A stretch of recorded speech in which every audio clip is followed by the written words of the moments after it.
नमस्कार साथियों। 3 अक्टूबर सन 2024 से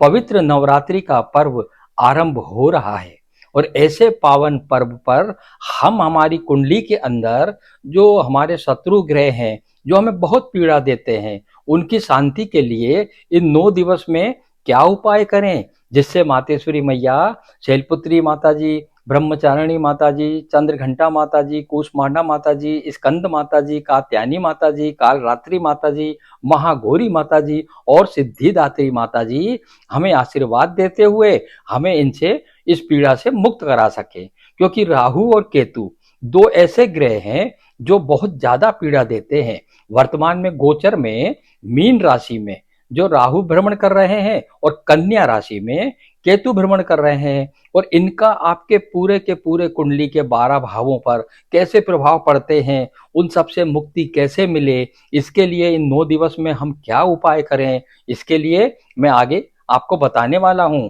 पहले भी मैं कई बार अपने कई उपाय आपको बता चुका हूं। इसके लिए आप मेरे चैनल को, आदर्श भाग्य एस्ट्रोलॉजी को अधिक से अधिक सब्सक्राइब करें तथा सब्सक्राइब करके आप लगातार यदि मेरे वीडियो देखते रहते हैं तो आपको ऐसे अच्छे उपाय मिलते रहेंगे। राहु और केतु ग्रहों की शांति कैसे हो, इसके लिए हम निरंतर साल भर प्रयास करते हैं। उनकी पीड़ा से ही हमें कई प्रकार के ऐसे स्वप्न दिखते हैं जिससे हम डर जाते हैं तथा हमारे कार्यों में बाधाएं निरंतर आती हैं, शत्रु हमारे आगे बढ़ जाते हैं तथा सभी प्रकार के रोग और ऋण और कर्जों से हम घिर जाते हैं। हमें समझ में भी नहीं आता कि हमारे जीवन में ये घटनाएं क्यों हो रही हैं और इसका अंत होगा भी कि नहीं। अब आइए मैं आपको बताता हूं कि उपाय क्या करें जिससे इन 9 दिवस के अंदर ही आपको हर प्रकार की शांति प्राप्त हो सके। इसके लिए आपको एक मुट्ठी जौ और एक मुट्ठी काली तिल आपको प्रतिदिन लेना है। अब आपको करना यह है कि जिस दिन घट स्थापना होगी मां की, प्रथम दिवस 3 अक्टूबर 2024 को, उस दिन जो एक मुट्ठी जौ है उसे आप काली मिट्टी में एक पात्र में आप डाल दें तथा उसके अंदर जौ को आप भिगोकर उसमें डाल दीजिएगा तथा जो आपने तिल लिया हुआ है काले रंग का, उसे एक कटोरी में वैसे ही मां भगवती अम्बे रानी के सामने दीप प्रज्वलित करके रख दीजिएगा तथा पहले ही दिन आप अपना नाम, पिता का नाम, गोत्र और अपना घर के स्थान का नंबर जरूर बोलते हुए मां से प्रार्थना करें कि मेरी ये पीड़ा है मां, मेरे 9 दिवस के अंदर आप मुझे इससे मुक्ति प्रदान करें। अब ये जो मिट्टी का पात्र है जिसमें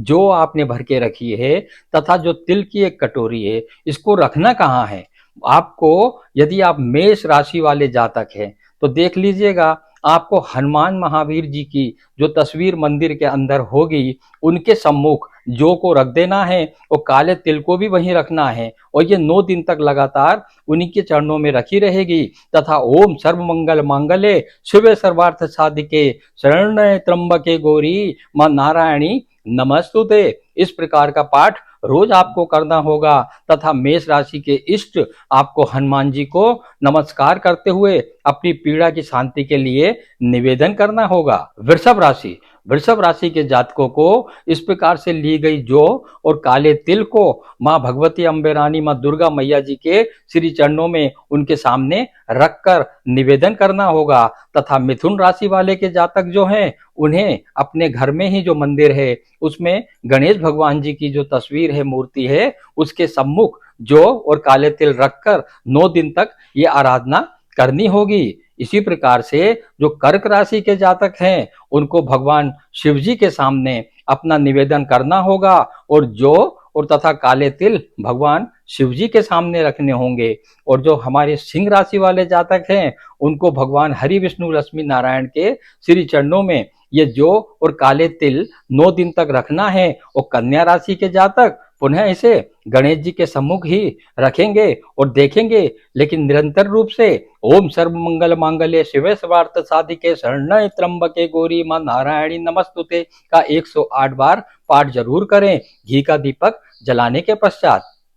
तुला राशि के जातकों को मां पार्वती मैया जी के श्री चरणों में ये दोनों चीज 9 दिन तक रखना है। इसी प्रकार से वृश्चिक राशि के जो जातक हैं उन्हें हनुमान जी के चरणों में या श्री रामचंद्र भगवान जी, मां सीता भगवान लक्ष्मण जी की जो तस्वीर है उनके श्री चरणों में इस प्रकार की ये सामग्री जो मैंने बताई है उसे रखकर आपको वो मंत्र जो मैंने बताया है वो पढ़ते रहना है। इसी प्रकार से धनु राशि की जो जातक हैं उन्हें भगवान विष्णु जी या कृष्ण जी की तस्वीर के सामने इस प्रकार की सामग्री को रख के पूजा करनी है। तथा मकर राशि के जो जातक हैं और कुंभ राशि के जो जातक हैं उन्हें हनुमान जी की तस्वीर के सामने पुनः इसको रखकर अपनी पूजा अर्चना करना चाहिए। अंत में जो मीन राशि के जातक हैं उनको भगवान विष्णु जी की तस्वीर के सामने इस प्रकार से जौ और काले तिल को रखकर ओम सर्वमंगल मांगल्ये शिवे सर्वार्थ साधिके शरण्ये त्र्यंबके गौरी मां नारायणी नमस्तुते